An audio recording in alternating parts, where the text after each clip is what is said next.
क्या हमें ज़रूरत है एक टेक बैकग्राउंड की, बहुत कोडिंग आनी चाहिए? कंपनी ग्रो कर रही है तो डेटा भी ग्रो करेगा। तो क्या फाइनेंस वालों के लिए और ज़्यादा ईज़ी हो जाता है बिकॉज़ आपको बिज़नेस ऑलरेडी पता है? Coming from non tech it's sometimes really challenging. Data analytics में जाना है तो SQL, पाइथन, पाइस्पार्क। ठीक है, you are from non tech background तो आई कैन अंडरस्टैंड कि भले पाइथन ईज़ी है बट सीखना तो बड़ा ही होगा आपको। पाइथन ऑलवेज लाइक कि मैंने कभी प्रोग्रामिंग लैंग्वेज नहीं पढ़ी थी, तो लैपटॉप ओपन करके मैंने एनाकोंडा वगैरह सब इंस्टॉल किया, Jupyter notebook. Then I started curious कि नो कैसे CSV इंपोर्ट होता है। हाय कृष्णा, कैसे हैं आप? एकदम बढ़िया, थैंक यू फॉर आस्किंग। आप कैसे? मैं भी बहुत अच्छी हूँ। सो कैसे चल रहा है पुणे का मॉनसून, एंजॉय कर रहे हैं? हाँ, फिलहाल तो बारिश ने कुछ जल्दी ही दस्तक दे दी है, तो फिर देख ही रहे हम कितना पानी भर रहा है। हाँ, यहाँ की रोड्स कुछ ज़्यादा ही अच्छी है। फिर आपकी कॉर्पोरेट जर्नी कैसी चल रही है? कितने साल हो गए कृष्णा आपको कॉर्पोरेट? मुझे लगभग 4.5 हो गया। 4.5 साल है। ओके। तो फर्स्टली देखिए, मैं चाहूँगी कि पहले आपका ऑडियंस के साथ थोड़ा सा इंट्रोडक्शन हो जाए ताकि फिर आगे का जो पॉडकास्ट है वो स्मूथली रन करे। So first of all you just give your small introduction to the audience. आपके बारे में थोड़ा सा बताइए कि आप कहाँ से हैं, आपका एजुकेशनल बैकग्राउंड क्या है and like what are your perspective according to the corporate. थोड़ा सा बस। Yeah, sure. So myself Krishna. So I born in Patna and brought up in Pune. Okay. So मेरा पूरा एजुकेशन पुणे में ही हुआ from beginning. So I graduated in 2018 in BBA Finance. Okay. Then I was preparing for the civil services exam. Then I took break for the 2 years. Okay. Then I came to know data analytics field where booming. उस time पे कुछ ज़्यादा ही boom में चल रहा था data analytics, data science वाला। नया नया आया। Then I joined XDVS Corp in 2020. Then वहाँ पे मैंने मार्केट रिसर्च एनालिसिस किया, तो वहाँ पे मार्केट रिसर्च एनालिसिस के कैंपेन्स वगैरह आते थे, राइट। तो वहाँ पे मैंने काम करते करते देखा कि वेब पे कैसे इंफॉर्मेशन आता है, फिर वहाँ से क्या इंसाइट जनरेट होता है, उस इंसाइट्स के ऊपर कंपनी कैसे डिसीजंस लेती है। राइट। दैट एक्साइट्स मी मोर। सो फिर मैं इसी डोमेन में फिर मैंने स्टार्ट कर दिया मेरा पूरा journey. Okay. Then I began 2 years over there. Then फिर मैंने स्विच किया, then directly entered into data analytics. फिर साथ ही साथ साइड बाय साइड मैंने पोस्ट ग्रेड भी किया which is into business intelligence and analytics. फिर वहाँ के बाद फिर continue I entered into finance domain as well. Then I look as a retail domain as well. So these are my short. 4.5 साल में बहुत काम किया है आपने। अच्छा, कभी कभी ऐसे होता है ना कि लाइफ टेक्स यू, मतलब वो गो विद द फ्लो वाली चीज जो रहती है ना, I can see that in your journey कि एक चीज स्टार्ट हुई, फिर धीरे से उसके बारे में पता चला, फिर थोड़ा आगे पता चला, फिर you just go with that. और कुछ लोग ऐसे रहते हैं जो बहुत प्री प्लान्ड रहते हैं और वो चीज वर्कआउट नहीं करती है and then they get demotivated. ऐसे होता है कई बार। तो आपका उस बारे में क्या, लाइक आपने सोच के रखा था कि मुझे ऐसे ऐसे करना है, ऐसा कुछ? मैंने कुछ भी नहीं सोच के रखा था। Life is all about uncertain. या आप कितना भी सोच लो, कितना भी कर लो, लेकिन कभी कभी होता नहीं है। आपको जिस हिसाब से चलना है, मतलब व्हाट मेक्स यू एक्साइट, जिसके आप बारे में ज़्यादा क्यूरियस हो, तो वही करना चाहिए। तो मुझे लगता है कि मेरे बारे में जो क्यूरियसिटी मेरे अंदर बिल्ड हो रही थी, तो उसी फ्लो के साथ मैं चलता गया कि हाँ भाई, आगे क्या हो सकता है और क्या चीज़ है, एक्सप्लोर करते हैं। No, it's just about entering. आप अगर एक बार एंटर करते हो उसके बाद आप खुद ही अपने मतलब दिमाग के दरवाजे खोल के रखो और जहां आपको लगता है आप एंटर कर सकते हो। अच्छा, अभी फिलहाल क्या प्रोजेक्ट पे काम कर रहे हैं, कौन से डोमेन में काम कर रहे हैं Krishna? Currently I'm working with Sarvagam Finger. It's one of India's lending startup where they have 3 products: lending, insurance and farming. Farming is like कि रूरल इंडिया में हम फार्म इक्विपमेंट्स फार्मर्स को रेंटल पे देते हैं। ओके। कुछ फार्मर्स ऐसे होते हैं कि जो ले नहीं सकते, लेकिन हम प्रोवाइड करते हैं वो services. So main focus are like की lending the money to the common household peoples. Okay. So सरोगा मेजरली 5 स्टेट्स में एक्टिव है, like Maharashtra, Rajasthan, Gujarat, Telangana, Karnataka. Okay. So it's like कि डेली ट्रांजैक्शनल डेटा बहुत आता है हमारे पास। तो it's been 5 years down the line Sarvagram is there. Then वहाँ पे ब्यूरो वगैरह डेटा आता है कि कस्टमर के ब्यूरोज क्या होते हैं, किस बेसिस पे हम कस्टमर को मनी लेंड कर सकते हैं। राइट। अर्बन में तो लोग अवेयर होते हैं कि अर्बन सिटीज और स्मार्ट सिटीज में कि हाँ, अगर किसी को पैसा लेना है तो वन टैप गो करके हो जाता है, लेकिन रूरल इंडिया में थोड़ी कहानी अलग है। तो रूरल इंडिया में एजुकेट करना, वेल नोन करना, वहाँ पे मार्केटिंग कैंपेन चलाना कि हाँ भाई आप ले सकते हो, आप एलिजिबल हो। ऐसा नहीं कि आपके पास आपकी क्रेडिट हिस्ट्री अच्छी नहीं है तो आप, इसका मतलब ये नहीं होता है कि आप लेंड नहीं कर सकते हो मन। ओके। तो ये सब सारे डिसीजन यहाँ पे सब रन हाँ, the data of rural and the data of urban बहुत डिफरेंस होता होगा उसमें। है। एंड मुझे लगता है the criteria on which you take out the insights वो भी बहुत ज्यादा डिफरेंट होते होंगे। बहुत जिसमें हम डेटा इंसाइट्स लेते हैं कि फार्मर्स है तो फार्म के पास उसके क्या है, कैटल्स है, लैंड्स कितने हैं, राइट। फार्म इक्विपमेंट भी है क्या, उस हिसाब से हम पूरी डेटा जान- पॉइंट्स इंक्वायर करके फिर आगे हम प्रोसीड करते हैं। सो एक डेटा एनालिस्ट का जॉब से एक सिर्फ एक पॉइंट से जुड़ा हुआ नहीं है। मतलब अगर आपको 50 डोमेन्स अलग अलग दे दिए जाएं और 50 अलग अलग क्राइटेरियाज के बेसिस पे भी अगर आपको डेटा से इंसाइट्स निकालने हैं तो वो भी आपको आना चाहिए। That can be a challenge sometimes. Yeah, that can be challenge, like you look for the sometimes bureau data, then sometimes you look for the marketing data if marketing campaign is running. Right. तो marketing campaign run करने बाद actually conversion हो रहा है कि नहीं, क्या कितना इनपुट देना चाहिए, कौन से प्लेटफॉर्म्स हम यूज कर रहे हैं, कौन से प्लेटफॉर्म से कितना फनेल आ रहा है। Right. So that will also help organization to take better decisions. Yeah अच्छा कृष्णा, देखिए you are a non tech data analyst, like you belong from a non tech background. तो पहले ना लोगों को बहुत कंफ्यूजन होता था कि data analyst is a field of IT और हो सकता है शायद उसके लिए टेक बैकग्राउंड जरूरी हो। हमारे पास बहुत इंक्वायरीज आती हैं and we are software training institute, तो हमारे पास बहुत सारे बच्चे आते हैं यार लाइक कि क्या हमें ज़रूरत है टेक बैकग्राउंड की, बहुत कोडिंग आनी चाहिए। तो आप एक लाइव एग्जांपल हैं, एक सक्सेसफुल इंसान है आईटी में who is having a good life in IT. तो आप जब अपना पर्सपेक्टिव इस बारे में बताते हैं कि like a guy from non tech to IT, वो जर्नी कैसी थी and was it easy, and specially you belong to finance field, तो क्या फाइनेंस वालों के लिए और ज़्यादा इजी हो जाता है बिकॉज आपको बिजनेस ऑलरेडी पता है, तो क्या वो इजी हो जाता है? हाँ, coming from non tech it's sometimes it's really challenging because मैंने पढ़ाई की थी बीबीए फाइनेंस में, तो फाइनेंस डोमेन नॉलेज अच्छा था मेरा कि हाँ भाई ये चीज़ें होती है फाइनेंस के बुक में, अकाउंटिंग बुक्स में। तो फिर मुझे ऑलवेज कीप एक्साइट में एक्सेल में तो मुझे अच्छा था, नंबर क्रंचिंग करना बहुत अच्छा लगता था। तो फिर नंबर क्रंचिंग करते करते मैं सोचा कि यार ये छोटे से डेटा पे तो एक्सेल काम कर जाता है, लेकिन आगे जाके जब बड़ा डेटा होगा, जो big data like SQL Python कैसे उसके इम्प्लीमेंट करे। राइट। सो मैंने जर्नी जब स्टार्ट किया तो फिर मैंने टेक में जाने के लिए सोचा, फिर मैंने देखा कि हाँ टेक में क्या क्या चीज़ें कर सकते हैं। तो फिर मैंने रिसर्च करी कि हाँ अगर डेटा एनालिटिक्स में जाना है तो सिक्वल, पाइथन, पाइस्पार्क ये सब चीज़ें, फिर BI tools like power BI and Tableau ये सब आना बहुत ज़रूरी है। तो फिर उसी हिसाब से क्यूरियस होते हो तो आपका फ्लो उसी में चला जाता है कि आप एक चैलेंज ले तो एक क्वेश्चन पकड़ते हो तो किस हिसाब से उसको सॉल्व करना चाहिए, आप किस मेथड से उसको अप्रोच कर सकते हो। वो सब चीज़ें क्यूरियस करने के बाद ही अंडरस्टैंड होता है कि हाँ कितने लेवल तक जा सकते हैं इसमें है। हाँ राइट। लाइक मुझे लगता है वो इनबिल्ट इंसान के अंदर वो होनी चाहिए, वो जिज्ञासा होनी चाहिए। और तो अदरवाइज अगर आप एक जगह पे रुक गए एंड यू गेट कंफ्यूज तो फिर अब आपका करियर वहीं पे एंड हो जाता है। Yes true. ओके। सो अभी फिलहाल जो प्रोजेक्ट पे आप काम कर रहे हैं उसमें क्या क्या टूल्स यूज करें? करेंटली मेरे यहाँ पे majorly I use Snowflake, SQL, Python, PySpark and मेटाविज फॉर द विजुअलाइजेशन। अच्छा, Snowflake and PySpark, aren't they mostly related to the data engineering field? मतलब मैंने ज्यादा डेटा एनालिस्ट को नहीं सुना है जो स्नोफ्लेक पे और पाइस्पार्क पे काम या करते हैं। आई मोस्टली मतलब कि हम डेटा एनालिटिक्स के साथ इंजीनियरिंग भी करते हैं। सो अच्छा, तो आपका इंटीग्रेटेड वर्क है। हाँ, integrated kind of things. Oh. Not only generating the insights and dashboard, also look for the ETL pipelines and ELT pipelines as well. Okay. So Snowflake is like the cloud-based solution है जहाँ पे आप data production से लेके AWS S3 bucket से join करके आप एक पाइपलाइन बनाते हो जहाँ पे CrossDB कनेक्शन करके आप क्वेरीज रन कर सकते रन कर हो। सकते तो वहाँ पे हम मल्टीपल व्यूज वगैरह बनाते हैं, डिजायर्ड आउटपुट, ना कि सब टेबल से डेटा अननेसेसरी ज्वाइन करके अच्छा बड़ा लेंदी डेटा बनाने से बेटर है कि जितने इंसाइट चाहिए उतना ही डेटा ले लो एग्जैक्टली, और वहीं पे उसके ऊपर काम करो। प्रिसाइजली उस पे काम किया जा सके। तो अभी कितने लोगों की टीम है आपकी? हमारे यहाँ पे अभी currently 6-7 peoples are there in analytics team. अच्छा, तो like are you a junior और senior? It's been 1 year in Sarvagam, so I feel I'm senior and mid-rating. Okay. अच्छा, तो आपने भी ये बताया कि you also work in Snowflake and like PySpark. Is it like necessary for a data analyst to have a like little bit knowledge of data engineering, or it is fine कि आप data analyst पे stuck रहो?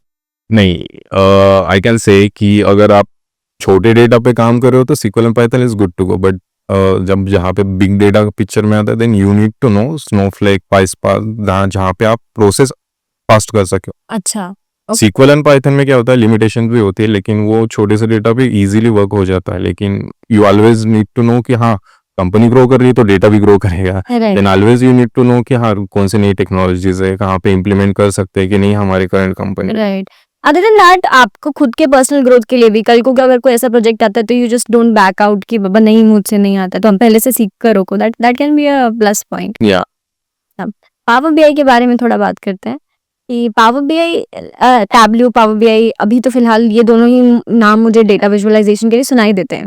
ठीक है, इसके अलावा भी tools हैं. तो पावर बीआई के रिलेटेड एक क्वेश्चन पूछती हूँ. जैसे हमारे ट्रेनर्स के पास क्वेश्चन आता है कि how excellent power BI dashboard looks, इसमें क्या क्या पॉइंटर्स होने चाहिए क्या नहीं होने चाहिए. तो they are very confuse about it. तो आप अगर पावर बीआई डैशबोर्ड डिजाइन कर रहे हैं तो what things you keep in mind and what like dos and don'ts बता दीजिए बस. So dashboard always depends on the आपकी टारगेट ऑडियंस कौन है. It's the higher management, it's the mid level और the lower level. So I design always dashboard according to them. अगर higher management कोई देखना चाहता है तो they always look for the overall picture, not for the deep down drill down. Like we are running the business in the 5 state, so my higher management won't look for the 5 states separately. He will look for the only specific, how much disbursement we have done, how much sanction we have done, how much login we have done. Right. So if the below that belt we come, then if there is a regional manager or the zonal head, then it will come to the state level. Then we showcase the data according to that.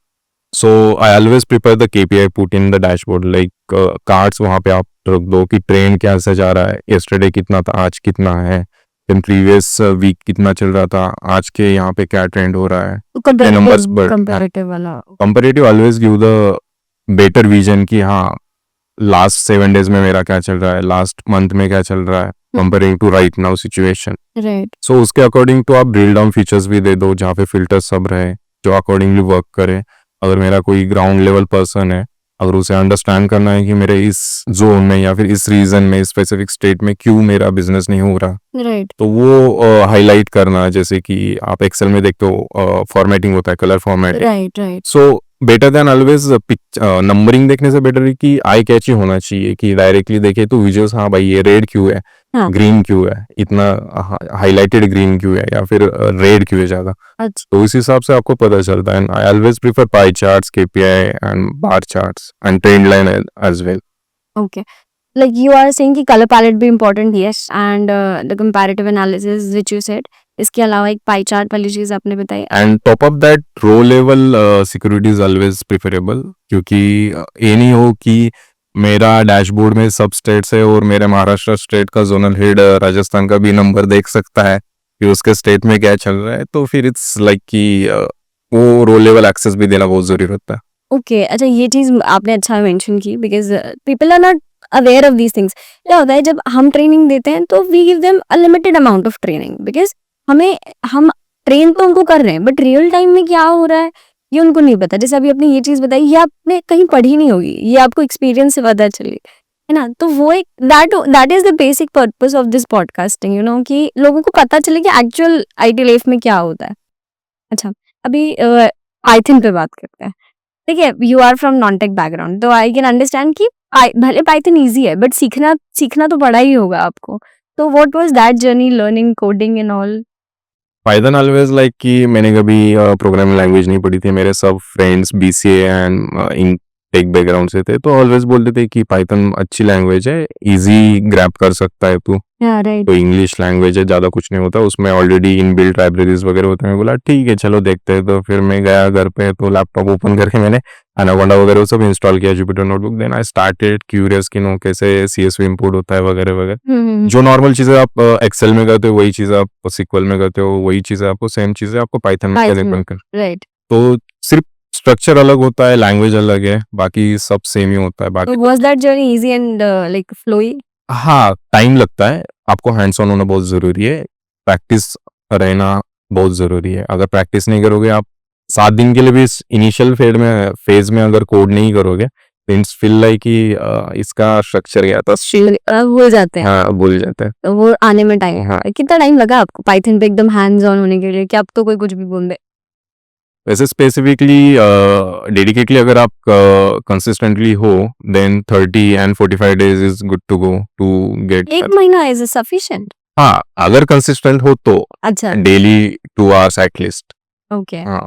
तो आपने preparation start कैसे किया? Like अब मेरा next question वही interview preparation से related ही है कि एक नॉन टेक बंदा जो बीबीए फाइनेंस एकदम निकला है, मतलब एकदम न्यू ग्रेजुएट है and he is new to the world of corporate. अब पहले तो आपने ये नहीं सोचा होगा कि बाबा ऐसे करना है, फिर आपको फर्स्ट जॉब लगी, तो आपने प्रिपरेशन कैसे किया? हाँ। खुद से किया सब? हाँ, प्रिपरेशन तो मैंने ऑनलाइन देखी, जहाँ पे ओपन सोर्सेज भी है, बहुत सारी चीज़ें, डॉक्यूमेंटेशन आप पढ़ सकते हो। It's always challenging for me, मतलब जब भी मैं इंटरव्यू के लिए जाता था तो पहला क्वेश्चन आता था कि ये नॉन टेक का बंदा नहीं है, कैसे इसको हम हाँ, ये करें, शॉर्ट लिस्ट करें। इवन ऑलवेज आई विल जितने भी एप्लीकेशन करते थे तो रिजेक्ट होते थे। आई ऑलवेज क्यूरियस कि हाँ क्यों नहीं हो रहा है, क्यों नहीं हो रहा है। लाइक कि companies have their all regulations कि टेक से होना चाहिए वगैरह वगैरह। बट इट्स फील लाइक कि अगर आपको एक स्टार्ट मिल रहा है, आप अच्छे से एक्सप्लेन कर रहे हो, तो मुझे स्टार्टिंग में लगता था एक शॉर्ट लिस्ट हो जाए ताकि मैं एक्सप्लेन कर पाऊँ खुद को कि हाँ भाई मौका तो दो। मौका तो दो। फिर उसके बाद एक्सप्लेन करें कि हाँ कि एक्चुअल में कितना नॉलेज है, आप प्रैक्टिकली चेक कर लो, टेस्ट कर लो सब। तो ये अभी भी होता है क्या कृष्णा कि आपके रिज्यूमे के बेसिस पे, because of you are from non tech background, तो वो रिज्यूमे आपका सिलेक्ट ना हो? See over the year initial phase में डिफिकल्टी चैलेंजेस होती है for non tech to get the job, but I always keep motivated. So एक chance मिल जाए उसको आपको टर्न करना है बस, बाकी कुछ नहीं। Then once you get the experience it always good for कि हाँ 4 साल में इसने ये चीज़ों में काम किया, आप मेंशन करो आपके सीवी में कि हाँ इस प्रोजेक्ट पे, इस टेक्नोलॉजी, इस लैंग्वेज पे मैंने काम किया है, then it's good to go. But always there are the big companies who look for the tech background, जो बोलते हैं कि नहीं हम नॉन टेक को भी ये करते हैं वगैरह। अच्छा, तो लाइक इनिशियली तो आप एक स्टार्टअप ज्वाइन कर लो या कुछ ज्वाइन हो, आपने 4 साल का एक्सपीरियंस ले लिया as a data analyst and आपको डेटा इंजीनियरिंग के भी टूल्स आते हैं, तो क्या उसके बाद भी एमएनसीज आपके बैकग्राउंड को देखेंगी? I don't think कि if person have the real skills, तो फिर I don't think कि उन्हें करना चाहिए कि बैकग्राउंड चेक, मतलब उसमें टेक ही होना चाहिए वगैरह वगैरह। It's depends company to company. Company to company, okay. अच्छा, एक और माइंड में जो लोगों के, जैसे you are Indian and I am also Indian, I know कि इंडियन फैमिलीज में पैसा बहुत इंपॉर्टेंट होता है, everything comes to the monetary benefits, ठीक है? तो बहुत सारे जो टेक एस्पिरेंट्स हैं जो अभी नहीं एंटर किया उन्होंने, उनको बहुत माइंड में ऐसे दिमाग में रहता है कि एक टेक ये डेटा एनालिस्ट कितना कमा रहा है या एक टेकी कितना कमाता है ना? मैं आपसे आपकी सैलरी नहीं पूछ रही, don't worry about that, I am just asking about a range, कि अगर आप कुछ रेंज एक्सप्लेन कर पाएं जिसमें ये पता चले कि एक फ्रेशर इतना कमा सकता है, उतना होप कर सकता है कि उसको इनिशियल लेवल पे इतना मिल जाएगा, 1-2 साल के बाद इतना मिल जाएगा, and once he get good experience तो उसको इतना मिल सकता है। तो एक ब्रैकेट बस बता दीजिए। फ्रेशर एज मैंने ज्वाइन किया तो मैं पर्सनल एक्सपीरियंस से बताऊंगा, fresher can expect around 5 to 8 between this range. 5 to 8? हाँ 5 to 8, it depends on the companies as well कि आपका इंटरव्यू कैसे किस फ्लो में जा रहा है। बट राइट नाउ मतलब मैंने उस टाइम पे दिया था तो मेरा उस रेंज था। वाओ, अच्छा ही है यार, फ्रेशर्स इतना एक्सपेक्ट कर सकते हैं। सी आप लोग फालतू में डरते हैं। तो फिर इट्स डिपेंड्स ऑन द, आप जैसे आपका एक्सपीरियंस आप गेन करो, फिर उसके बाद आप जैसे नेक्स्ट स्विच करोगे तो डिपेंड्स ऑन कि आप कितना हाइक डिजर्व करते हो या फिर कितने आपके एक्सपेक्टेशंस है। Right. So 30% is the normal expectation as we know as per industry standard, but you can go beyond if you have the good grasp and all the skills and all this. मतलब company को अगर required है उस हिसाब से skills and technology जिस पे आपने काम किया, then you can expect more. तो आप टेबल पे क्या लेकर आ रहे हो बेसिकली, लिए उसके ऊपर डिपेंड करता है कि कितना मिल सकता है। हाँ कोई अपर कैप नहीं है इस चीज के लिए, डेटा एनालिस्ट के लिए, कि भाई इतने से ज्यादा नहीं मिलता होगा? हाँ एक्सपीरियंस एक टाइम के बाद एक नॉर्मल लेवल ही हो जाती है, तो फिर उसके बाद कुछ चांसेस नहीं, मतलब आपको एक लेवल पे ये हो जाना पड़ता है। हाँ, मतलब मुझे ये चीज सुन के अच्छा लगा कि एटलीस्ट फ्रेशर्स के लिए एक अच्छा पैकेज है, बिकॉज फ्रेशर्स के माइंड में ना बहुत कंफ्यूजन रहता है। देयर लाइक मैम 2-2.5 लाख रुपए का पैकेज मिलेगा, और फिर ना मिल भी जाता है। जैसे हम लोग ना, हमारे यहाँ जो स्टूडेंट्स आते हैं, कुछ लोगों का ऐसे रहता है कि they get selected in small company and they have low budget. हम लोग उनको बोलते हैं कि लेट्स स्टार्ट योर जर्नी। अगर आपको 3 लाख का पैकेज मिल रहा है, 3.5 लाख का मिल रहा है, तो भी आप अपनी जर्नी स्टार्ट करो। डोंट, लाइक आपके पास कोई और ऑफर नहीं है तो don't just sit at home, at least you gain the knowledge. आप 1-1.5 साल 2 साल काम करो, उसके बाद आपको ऑटोमेटिकली जॉब मिल ही जाएगी एक अच्छे पैकेज के साथ। But people don't understand that point. उनको ऐसा लगता है कि नहीं, हमें ज़्यादा ही पैकेज चाहिए। फ्रेशर्स के माइंड में ये डाउट बहुत। हाँ, ये एक्चुअली चलता है उस टाइम पे इनिशियल फेज पे कि नहीं मुझे इतनी सैलरी होनी चाहिए, इतना ये होना चाहिए। Actually better to focus on the skills and the projects you are working that Yeah. Makes you gain more skills and all these things rather than focusing on the packages. Package initial phase पे आप इतना expect भी नहीं करना चाहिए जिस हिसाब से। लेकिन हाँ, एक डिजर्विंग पॉइंट होता है खुद के लिए कि हाँ मैं इतना तो डिजर्व कर सकता करता हूँ हूँ। तो काम के हिसाब से, लेकिन depends on companies as well. Yeah okay. जब कुछ टिप्स ट्रिक्स की बात करते हैं, इंटरव्यू रिलेटेड ही हम बात कर रहे हैं, तो एक तो सैलरी नेगोशिएशन वाली चीज़ पे अटक जाते हैं थोड़े बच्चे, और इंटरव्यू में कम्युनिकेशन रिलेटेड चीज़ों पे भी अटक जाते हैं। तो छोटी-छोटी सी 2-3 टिप्स दे दीजिए जो इंटरव्यू में लोगों को हेल्प करे। कम्युनिकेशन जैसे आप स्टार्ट करते हो, start from the your beginning, you can start with recent work, then you can switch to your previous work experience. As you coming as a fresher, you can start with your intro and what you done, what are the project, what are the skills. Because मैं क्या करता था, मतलब जिस company के मेरा shortlist हुआ है, I always goes to LinkedIn page, web page, यहाँ इस कंपनी में क्या चल रहा है, क्या चाहिए इनको एक्चुअल में, वो स्किल है क्या मेरे पास। सो ये बैकग्राउंड रिसर्च करना भी जरूरी है कि एक्चुअली कंपनी को आप क्या वैल्यूज दे सकते हो, कि वो वैल्यूज है कि नहीं आपके पास। राइट। सो कंपनी आपके स्किल्स के साथ आप टेबल पे क्या रख रहे हो ताकि वो कंपनी बेनिफिट उसका ले सके, वो भी इम्पोर्टेंट, वो भी मैटर करता है बहुत सारा। Okay.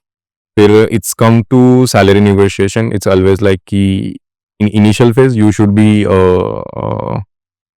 Flexible for the range, not कि मुझे इतना ही चाहिए।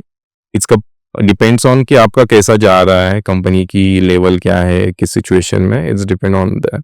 So you can negotiate on that part. Okay, मतलब अगर कम ज़्यादा हो रहा है तो आप वो अपॉर्चुनिटी ग्रैब कर लो। हाँ, इनिशियल फेज पे आप एक तो ले लो, एक मिल जाएगा, then you can ask for another, you can look for another. या काउंटर ऑफर वाली चीज़ लोगों को पता नहीं होती है शायद, तो उसके बारे में भी थोड़ा बता दीजिए। हाँ, एक बार मुझे पता है कि मेरे पास एक स्ट्रांग है, मेरे पास एक पोजीशन है कि जहाँ पे मैं जा सकता हूँ, जहाँ से मुझे ऑफर मिल चुका है, then you can rely on other part as well, you can hunt for the another कि हाँ मुझे ऑलरेडी मेरे पास है, आप इससे ज्यादा क्या दे सकते हो बताओ। हाँ, सो इट्स ऑलवेज होना चाहिए आपके पास कि ये नहीं कि एक मिल गए तो एकदम फ्री हो गए कि हाँ मेरा हो गया, अब मुझे कुछ फिर से अप्लाई, फिर से ये करने की जरूरत नहीं है, ऐसा नहीं है, आपको हंट करना चाहिए। कृष्णा, बहुत मजा आया मुझे आपसे बात करके। Literally you are very clear about your insights and the way you explain things, it's very very nice.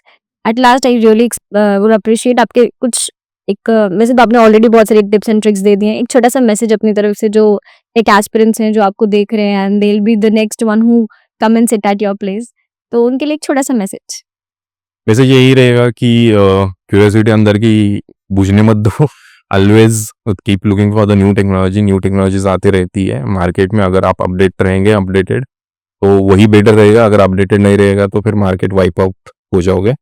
सो नए नए टेक्नोलॉजीज आते रहते हैं कि AI, जेन है, agentic AI, so this all making the differences. So always look for the new technology, keep updated. आपके current technology के साथ आप कैसे उसको इंटीग्रेट कर सकते हो वो भी देखना चाहिए। सो यही बोलना चाहूंगा, और always grab the new skills. You also learning AI? Yes. तो गाइज ये आज का पॉडकास्ट था and I really enjoyed and I really hope कि आपको भी बहुत मजा आया होगा। कृष्णा के इनसाइट से, कृष्णा के एक्सपीरियंस से आपको बहुत कुछ सीखने का, जानने का मौका मिला होगा। Stay with us and yeah subscribe to learn with technologies. Thank you very much Krishna. Thank you. Yeah have a good day.